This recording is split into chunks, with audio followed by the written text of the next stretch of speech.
And admit.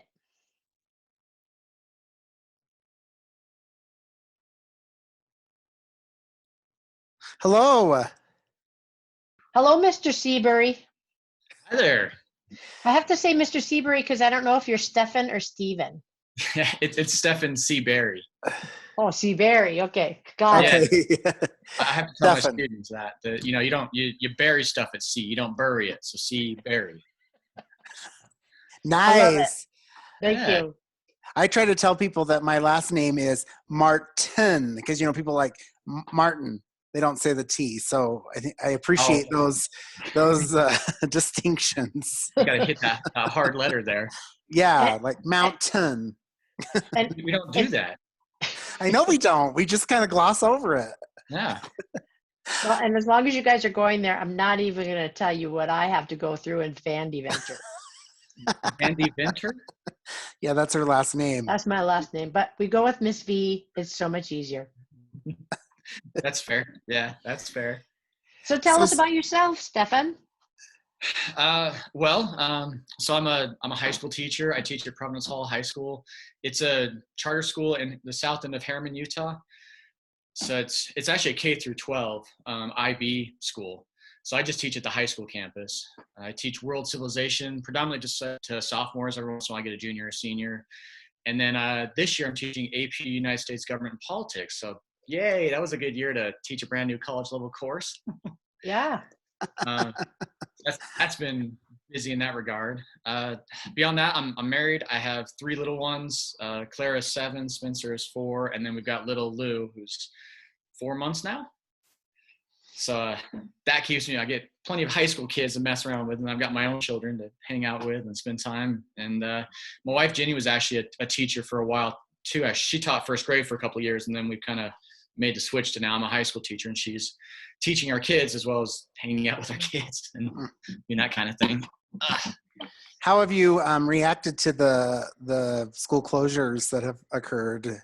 Like how have you approached it? Well, I mean, when it first happened, right? Like it happened on the 16th, and we were just done, right? Like it was just game over. There wasn't like a goodbye or anything like that. It was just like, oh, I remember that day I had a conversation with one of my students just casually about soccer, the season, how it was going. My board still has what was the learning target that day. So on my board, I took a picture of my board that has French Revolution, explain the French Revolution, and underneath it was describe coronavirus. And I had a KWL chart up on my board, and we went through that, and then it was over. And the first 2 weeks was kind of like, okay, my school's pretty good with Canvas, so it was okay. It was like, okay, we can figure this out the next 2 weeks. When they made that official call, like we're done for the year, that was actually like more emotionally harder, I think, because it's like, oh, I'm not gonna see these kids again. I'm not gonna see my students in person. I was okay with a 2-week, we'll figure it out, but like that we're done and we're not gonna see them ever till next year. It wasn't really it was kind of like that. It was a hard disconnect right off the bat. And for graduation stuff, the kids are graduating this year are actually the first kids I ever taught as a teacher. So I've been kind of looking forward. I taught them originally as little 6th graders, and now they're graduating, and I'll see them from my car is what it looks like is going to happen for that. But that was initially, it was kind of like emotionally, I don't know. I thought it was more emotional than I thought it would be initially. Yeah. Now we're kind of figuring it out. And I think that we are all learning that cycle that we have within the school year.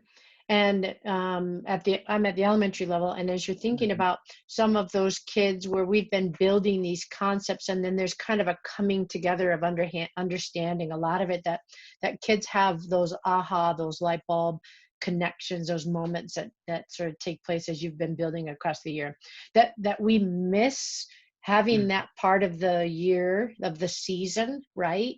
That not only the not being able to say goodbye, but it's almost like we climbed almost to the top of the hill and we see the end, but we weren't able to, make it to the summit because we had to stop. I don't know as a secondary teacher if you feel that same level, but I know that the elementary teachers I've been talking with have really felt like they were cut short. It was for a little bit, to me, it makes me think like we were partway up that mountain and then we all got kicked off onto the exit rail that the trucks use when they're out of the brakes. Like that's kind of what happened. We were just like shunted off to the emergency lane. Yeah. It kind of depends on for my AP kids, for sure. I was like, that's not good because we're taking the AP test anyway. And it's not, that one was the one that was definitely, that was like, we're not there. Like we were not there. I was not done teaching the content in order to prepare these kids for this test that is being radically changed anyway. They're going to take it on Monday and we're just going to kind of hope. So for that part of it, yeah, because there was that end of year pressure for my AP kids, we were not able to, we weren't there. We were a month early. I wasn't done with the content or anything. For my other kids, for my world civilization kids, there is not that pressure, like an end of level test, but there is the relationships that we create over time of helping them feel confident in the classroom, to be able to feel like they're ready to move on to the next grade, that they learn some skills. And for us to kind of get cut off there right when we were going to start doing some really fun skills-based stuff that I thought was going to really help them translate to the next couple of years, that was kind of, I think they'll get figured out because there isn't that test. And next year, the 11th grade teachers, it's a different subject now. It's World Civ. Now it'll be U.S. history. So they'll be able to be okay in that regard. But I think maybe some of the skills we were trying to finish out with and, trying to get to that last point of all year, we've been working on helping kids to find confidence in the classroom and feel successful in it. And then they get booted and they get put on a completely different scenario that many of them are now struggling with. Like, well, I found some confidence success in my classroom. Now I'm online and I've got students who are like, well, that's it. I can't, they're kind of back to, I'm not a learner anymore. I can't do school. And we're having to quickly, no, it's okay. You can, just maybe not this version, but you can, and we can help you with that.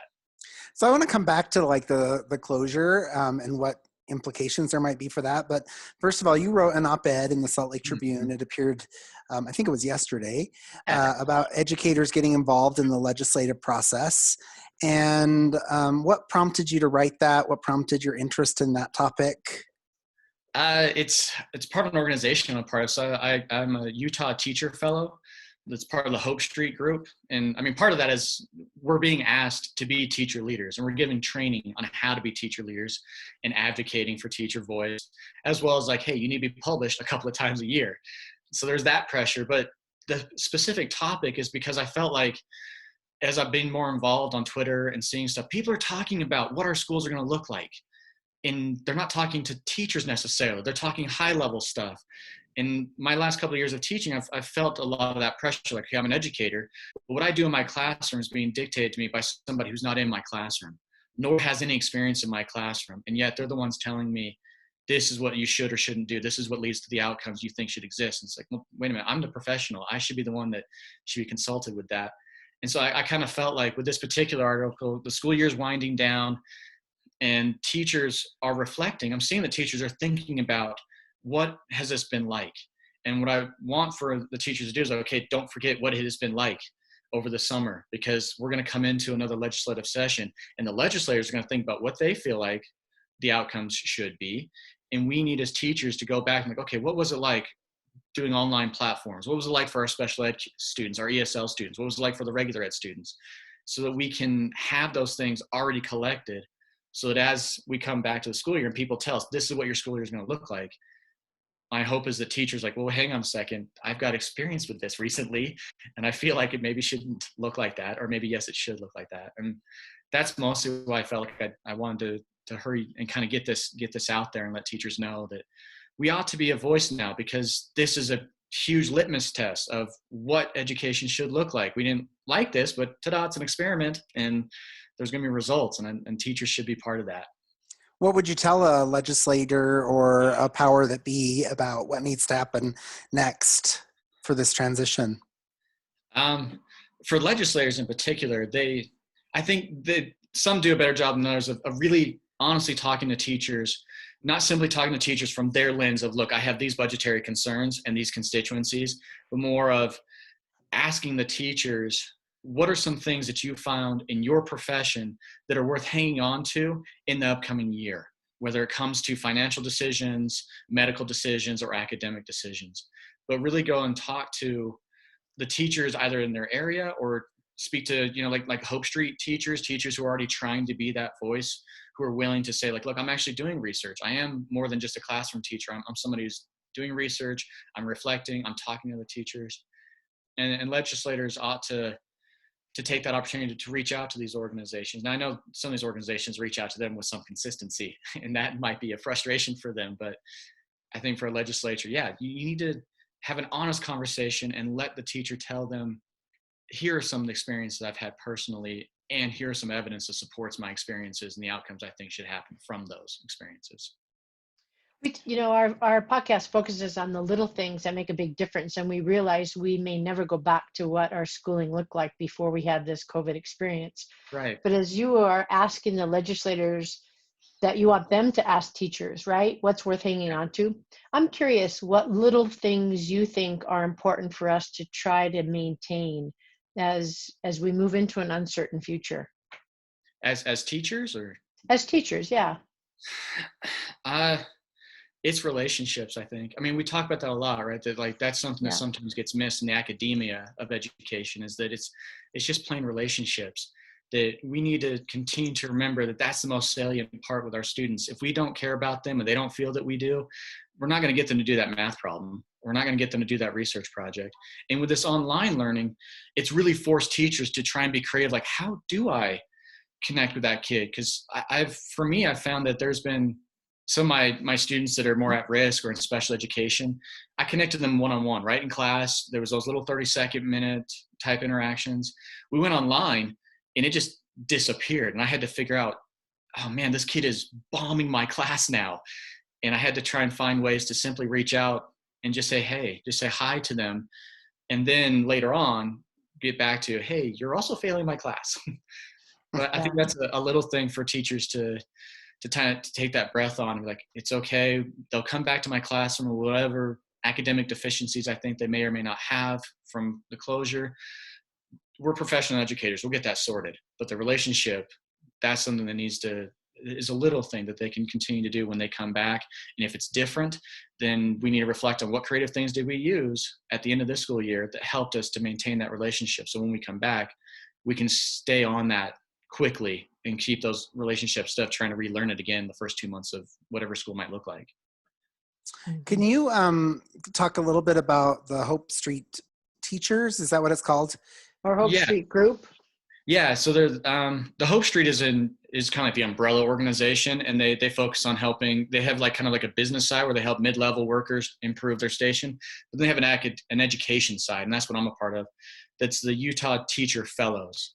And they've got an organization or branches of this in Kentucky, North or South Carolina. Sorry about Carolina, and Hawaii, and a couple other places. And the whole goal for the Utah, for our chapter, is to increase teacher voice in Utah. So what we end up doing is there's about 28 of us or so that spend 2 years as Utah Teacher Fellows. And we go to seminars where we learn about how to increase teacher voice, how to create change, how to work with other organizations to help them find what they need in helping us. We also do surveys every year on behalf of the State Board of Education. So they'll always reach out to us and say, we'd like to use your network to run a survey on this particular topic. So like this last school year, the topic was mentoring. And what does mentoring look like in the state of Utah? Who's getting it? What does it look like to the mentor? What kind of mentees are out there? What kind of training are they getting? And then collecting all that, they sent out a survey, and we did all the data crunching on that. And then we also ran groups, like actual focus groups in person, record those focus groups, then analyze those. And then if we didn't have the closure, we then would have gone to the state capitol, and we have a big convening with stakeholders from state legislatures, USBE members, down to teachers and administrators, where we present this stuff and have a discussion about what policies can come out of these survey results. And that's one of the big things that we do, along with just simply, we need to be leaders in our school. We get trained on how to do it, and then try to involve others. And how did you get involved in the Utah Teacher Fellows? It was strictly mercenary, I guess. I went to the annual Utah Council for the Social Studies Conference, and they were hosting a breakout session about political advocacy. And so I had only been teaching, I think at that point, maybe 3 years or something. and I was kind of getting that thought, like, I should be more involved. So I went to their breakout session only to learn about them. And there's like 7 of us. And during that session, like, oh, and by the way, we're going to do this survey. So stick around. We're going to do a survey about their focus. I think that year was teacher retention, I think. And I signed up to the survey only so I could pick their brains about their organization. So I did the survey with them and said, honestly, I'm just here because I want to know what it is that y'all are doing. The survey, great, but I want to know what this is, because it seems like this is something where it's nonpartisan, it's non-union, there's no dues. It's we're just simply being selected, and then we're part of this fellowship. And I thought, like, this might be a really interesting little niche of a way to have teacher advocates who aren't part of a massive organization, but are also not simply just 1 or 2, like we are still organized. And it's new. We're the second cohort. They had 1 cohort that ran for 2 years. I'm part of the second group that will run for 2 years. Oh, And very so nice. that's how I got into it. If others were interested, how could they, get involved? They can go to the website. I mean, it's if they just search Hope Street Group, Utah Teacher Fellows in Google, they'll find it.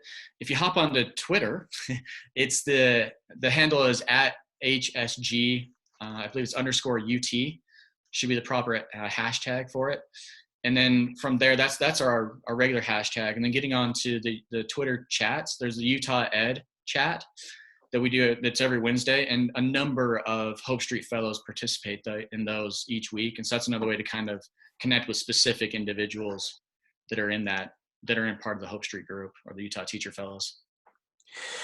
That's cool. I mean, I didn't even know that existed, and so it's really helpful to hear about those opportunities that are out there.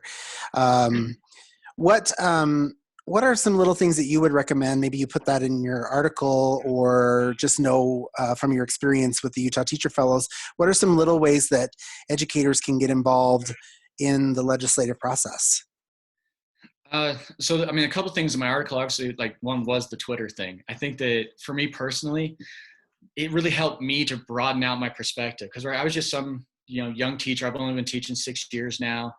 And so sometimes I think we get isolated in our little classroom and we do our little thing in there, and we don't really talk to teachers across the hall, or we maybe talk in our department.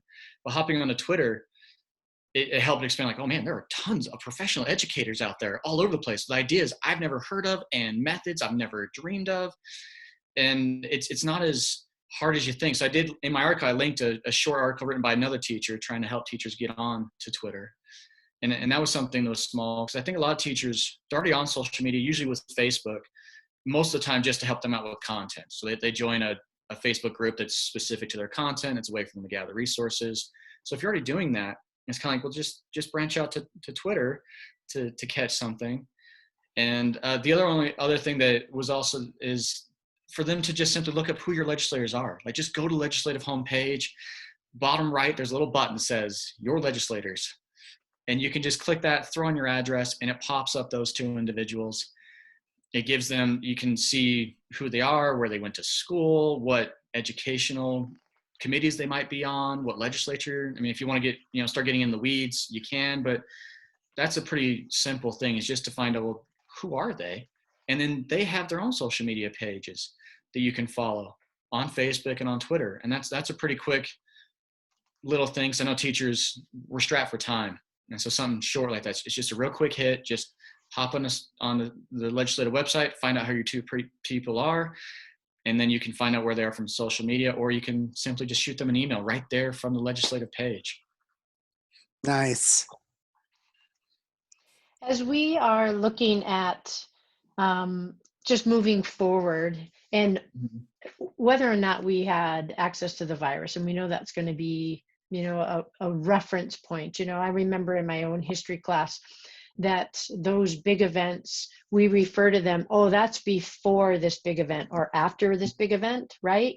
Yeah. Before World War II, after World War II, those kinds of things. And I'm just recognizing that I think for us as a society, this might be one of those big events that we say, oh, that was before, right? We had coronavirus, that was after. And as we are looking at shaping our world as educators in that post-coronavirus, experience, I love that you've brought in the idea of relationships. And I'm curious to know, as a teacher yourself, because we often are coming at it from educational leader perspective. What are some of the little things that educational leaders can provide for you and your colleagues as we venture forward into this sort of post-coronavirus experience? I think teacher leaders certainly could be helping the teachers understand how to still engage with their students. And what I mean by that is that, right, schools closed and teachers had 2 days to figure out how to go online. And some teachers got fire hosed with all these different systems, right? I mean, I think that the spam folders for educational tools and innovations went berserk.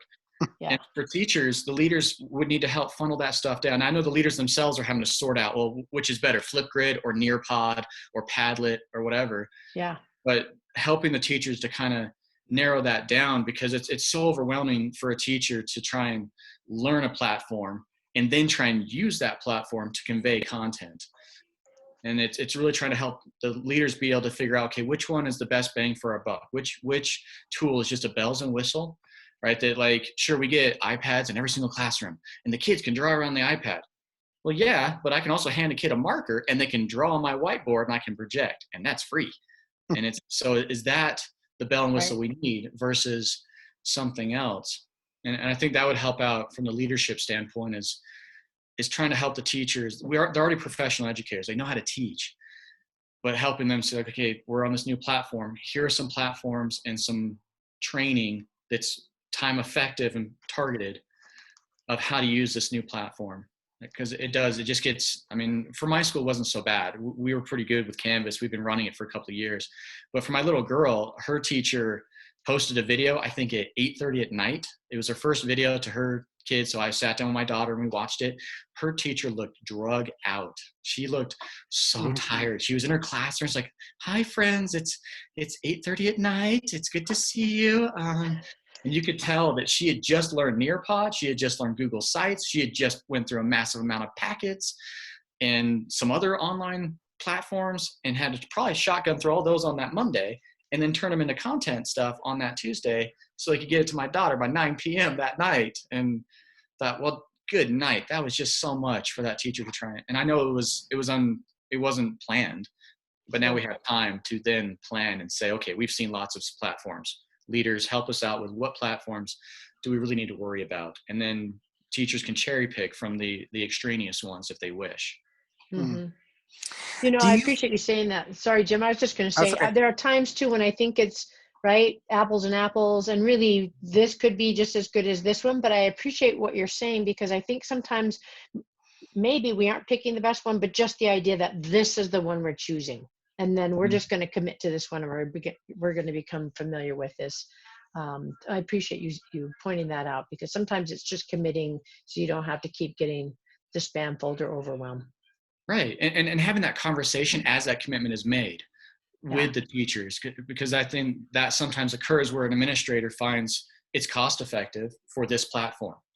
Okay, that's a leadership decision that a teacher they're not seeing the budget necessarily, but the teacher then gets that platform and says, man, you know, that platform is cost effective. However, this platform is better teaching wise as far as delivery is concerned. And even if it becomes a discussion with the admin still says, no, sorry, we're doing this one. At the very least, the teacher was consulted. They feel better about it. Even if they were told no, but at least they were consulted and said, okay, no, that's true. This is probably a more interactive platform. And I understand pedagogically, it's probably better. We had that conversation. We're going to make this budgetary decision for this platform. Sure. So that teacher voice is important. Thank you. Yeah. Yeah. Jim, what were you going to jump in? Well, I was just wondering this is kind of, well, a little bit off topic, but do you find any kind of a divide? I mean, you're at a charter school.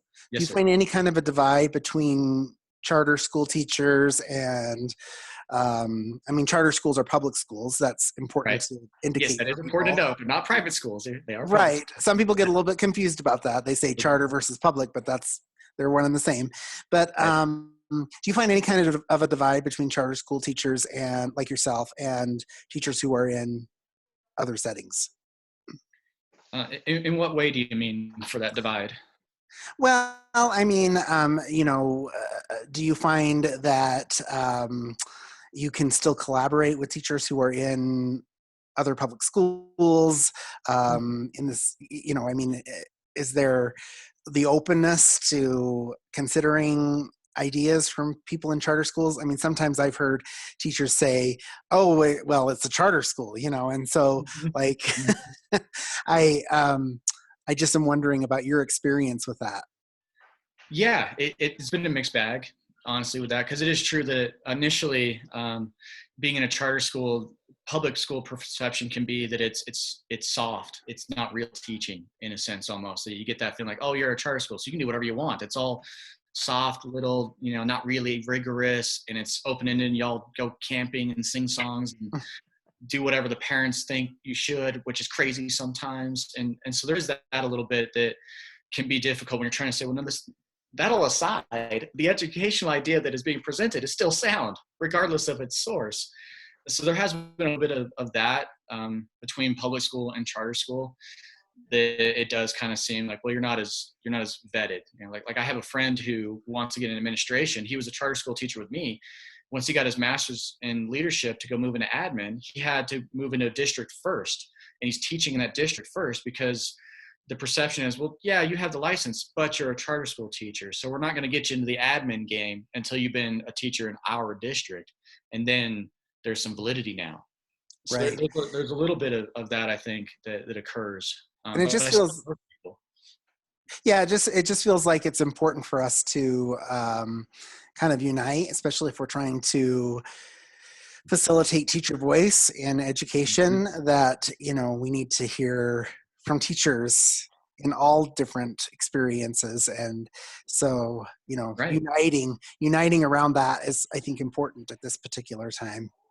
And I think that's the big key is to really understand, like, we're all trying to do the same thing at the end of the day. Sure, we come from a charter school versus a public school, and there's different philosophies, but at the end, the philosophy still should be geared around, are we helping students?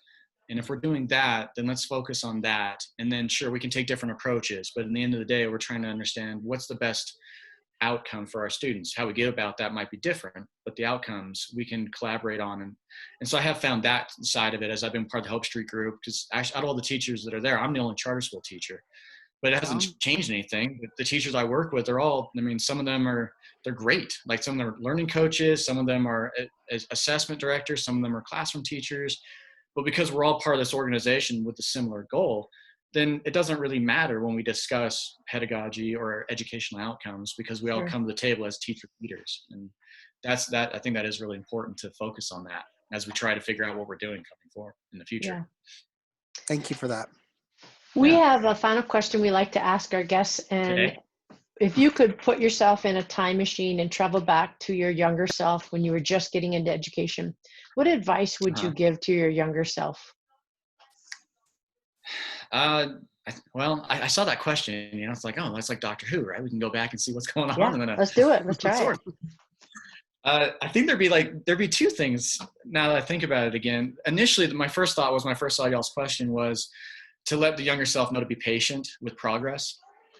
I feel like as teachers, or just in general, I guess it's kind of like a holistic view, that be patient with progress, that even though you have ideas and you think like, oh, this should be changed, and why does it take so long? I remember my classes of education, they would talk about educational research. It could take 30 years before it hits the classroom. I thought, like, good night, 30 years? That's an academic generation. What's the point?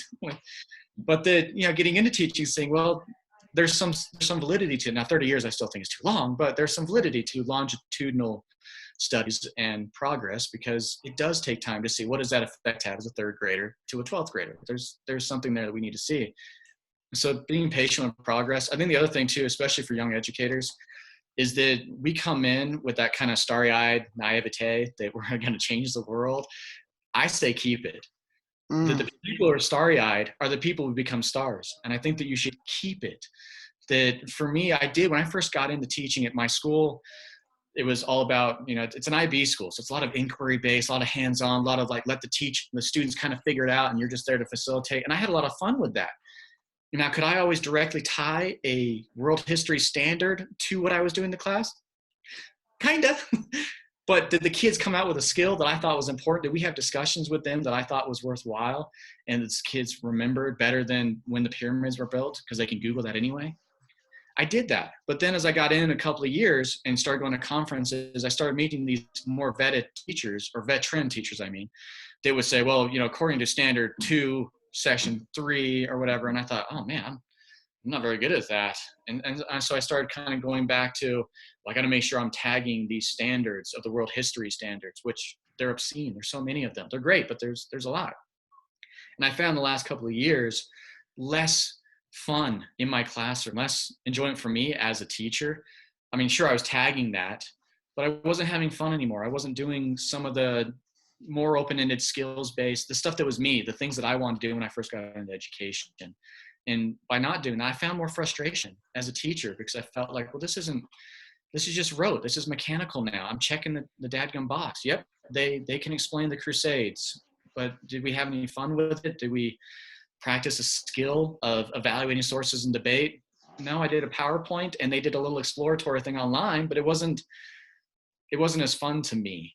And so it made it harder for me to want to stay in teaching, to be totally honest with you. The Hope Street thing was really the thing that helped me, as of late, stay in teaching, because I felt like I was getting another avenue for innovation through the Utah Teacher Fellows. And so this next year, I plan to kind of go back to, not throw the content all the way, because that's not teaching anymore, but I plan to go back to, what was I doing my first couple of years? My admin even asked me about it the other day when I was talking to her about some of my frustrations with teaching. She asked, well, what happened to that? You used to do an activity where you brought in a kiddie pool and taught evolution with a kiddie pool and beads of different sizes and stuff. I remember when I was teaching across the hall from you used to do that. What happened? It's like, well, I did that, but then last couple of years I became a teacher mentor, and I was trying to help my mentee learn the standards, and me bringing a kiddie pool in didn't really meet a standard necessarily, world history. It was just a way for me to kind of hook kids about anthropology. And so when she asked, I was like, you know what? I don't know. Where is that kiddie pool? I should go back to that starry-eyed kind of, you hang on to it. It becomes realistic. You can be starry-eyed and you can be realistic at the same time. Yeah. But don't become so darn realistic that the stars disappear and now it's just simply a tunnel and there's a train that hopefully doesn't hit you on the other way. And we don't want that. Wow. I feel like that's important. Keep that. I love that. I love Keep that. the kiddie pool. Yeah, keep the kiddie pool. That could be a book title, actually. Yeah. You're starry-eyed to stars. I think that's really powerful. Will we be seeing you on a ballot someday soon? See you on a ballot? Well, I don't know. I mean, that's encouraging, right? I don't know. I mean, I think I would like to get into that. I really would. And that's what's cool about this Utah Teacher Fellows is I've thought about that, getting into the political world. And you look at our state legislature, I think there's 8 or 9 teachers. I hope I'm not forgetting them all. But I think only, is it just one I think is still actively teaching? And so the kind of struggle I have there is like, I want to be politically involved, and get on a ballot and run for policy, but then try and figure out how do you stay connected to the classroom, because most anybody knows that you leave the classroom to be an administrator, it takes 2, maybe 3 years before the classroom starts to become foreign, and it almost seems like that feel starts to change. But in Utah, we have a part-time legislature, and so there's that option. Yeah. So I don't. I honestly don't know. I'm new to this kind of stuff, but I certainly would like to continue to be involved and work on policy. And that's something for me as a starry-eyed teacher, that was something I thought about. It's like, well, then why aren't we making changes? We're waiting for 30 years until some professor tells us, oh, it's okay now to do group learning. Like, that guy hasn't even been in the classroom, so why is he telling me this? And so, I don't know, but I would like to. Well, that's great. We're encouraging you. Yeah, you bring a lot to the classroom and beyond, and we look forward to seeing what you continue to do. So thank you so much. Yeah, thanks for having me. This was pretty cool. It's nerve-wracking. Oh, we're sorry. We didn't mean for it to be stressful. No, it's been great. But, initially it was kind of like, oh, this is, I wrote an article and all of a sudden there's like, be on a podcast. Wait, what?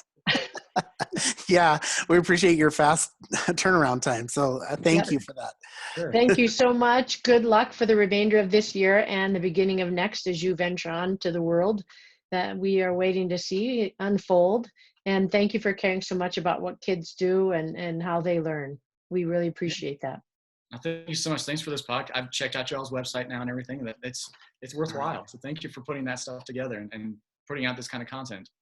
Thanks, Yeah, you Stephan. bet. All right. Have a good afternoon. All right. Thank you. Yeah. Okay. Bye-bye. Bye-bye.